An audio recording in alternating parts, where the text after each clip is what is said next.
바로 이겁니다. 제3자 개입 가능성이라더니 알고 보니 미군 유포. 그렇죠. 미국에서 오늘 우리 시간 오전에 체포가 됐죠. 지금요. 이 유출한 이 문건, 이 논란의 문건. 우리도 굉장히 곤란해지고 미국도 곤란해지고 막 이런 걸로 보이는데요. 자, 이와 관련해서요. 영상 몇 가지 준비했는데요. 여러 가지 모습이 나옵니다. 확인해 보겠습니다.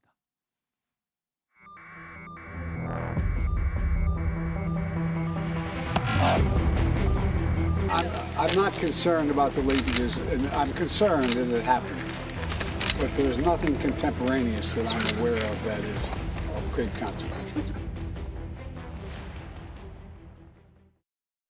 한국 개입설에 대해서는 저희가 말씀드리고 싶은 건 이 건을 가지고 우리가 자꾸 크게 부풀리고 미국과 다투고 해명하고 하면요. 이런 관계에서 제일 득을 볼 나라는 누굴까? 이걸 우리가 좀 감안해야 된다. 이겁니다. 일단 북한이 제일 좋아할 거고 더 나아가 보면 중국이나 러시아라는 이런 이제 관계가 있기 때문에 무턱대고 이것을 끝까지 파헤쳐서 뭐 어떻게 해보자 이런 식으로 접근하는 거는 전 대단히 부적절하다 이렇게 저는 생각합니다. 어디까지가 사실인지 도감청이 있었는지 자체에 대한 조사가 선행되어야 됩니다. 이 사안이 불거지게 되면 누가 이익이 되는지를 잘 살펴볼 필요가 있습니다. 그런 만큼 제3국이 개입됐을 가능성도 배제할 수 없어서 이 문제는 내용을 잘 살펴본 다음에 대응하는 것이 국익에 부합하다 그렇게 말씀드리고 싶습니다. 자, 김현정 위원장.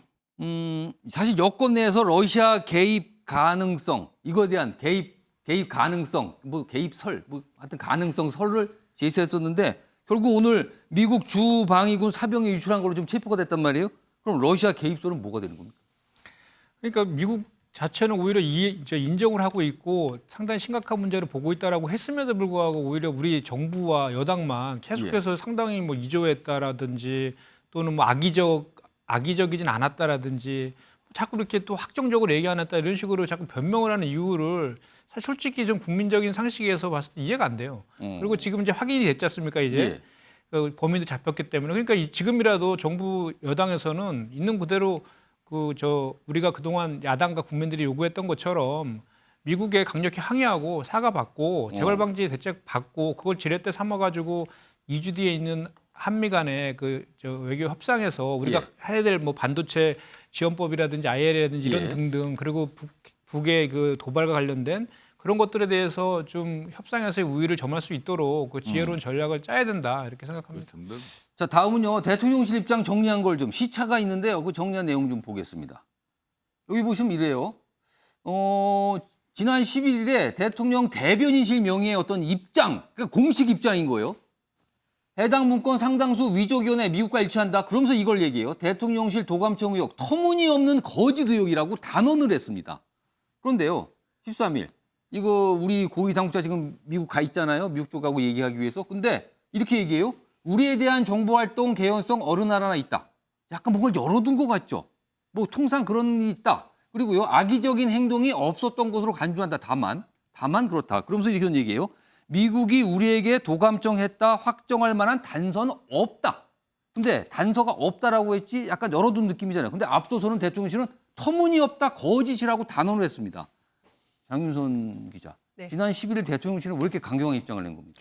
제가 취재를 해보니까 실제로 이 김태효 1차장의 한 사람의 컨트롤 타워가 있는 거지 않습니까? 그전만 하더라도 김성환 안보실장과 그리고 김태효 차장과 어쨌든 회의를 통해서 결정을 하거나 논의를 하는 구조가 있었는데 사실 그게 사라지고 어쨌든 1극 시스템으로 움직이고 있는 거예요. 근데 이 컨트롤 타워의 판단이 이렇다라고 하면 그대로 그냥 일치돼서 나오는 겁니다. 그런데 저런 판단 자체가 잘못된 거 아닙니까? 그러면 누군가 교정을 해줘야 되는데 지금 그게 안 된다는 게 가장 큰 문제다라는 얘기가 안보 전문가들 사이에서 나오고 있습니다. 그러니까 가장 심각한 문제는 지금 외교안보 컨트롤 타워의 오판, 그러니까 소위 그 예전에 뭐 자주파 동맹파 이런 얘기까지 안 간다 하더라도 한미일 안보 협력을 반드시 해내야 된다라는 어떤 그런 강박, 그러니까 네오콘적 판단 때문에 우리나라는 원래 기본적으로 다자 외교를 기본으로 한반도 평화 체제를 구축해야 된다는 기본 노선이 있고 그 어떤 때여서도 우리가 주도권을 잃지 말아야 된다라는 외교 안보 노선이 있었는데 그게 완전히 다 무너진 이런 상황이다. 그렇기 때문에 예. 많은 외교 안보 전문가들이 시스템 붕괴를 우려하고 걱정하고 있습니다. 그 정점에 김태효 1차장이 있기 때문에 예. 김태효 1차장 문제를 정리하지 않는다면 이 문제는 앞으로 더 커진다. 이렇게 전망하고 있습니다. 시간이 한 50초 남았는데 김성태 전 의원께 앞서서 민주당은 지금 돈 봉투 의혹으로 난리가 났고요. 여기는 지금 미국 도청 관련 그리고 일본과 관계 때문에 지금 여권은 그쪽에 굉장히 혼란 상황인데 한마디만 딱 그냥 공통적인 한마디만 해주시죠. 지금 이제 이 뭐 특히 애교 관계, 예. 국빈 정상 애교를 앞두고는 여러 가지 문제가 있는 것들도 이렇게 간추려서 간결하게 만들고 수습을 하는 겁니다.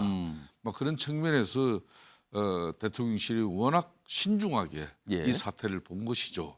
막 그런 측면에서 최종적인 미국 당국의 미국 정부의 이런 수사 결과가 나오면은 이걸 수용하겠다는 입장이었기 때문에 이제는 그 조심스럽고 신중한 입장에서 벗어나서 예.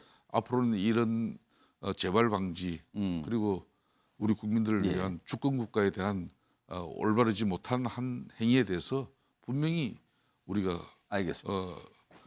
요구를 해야죠. 항의를 알겠습니다. 강력하게 해야죠.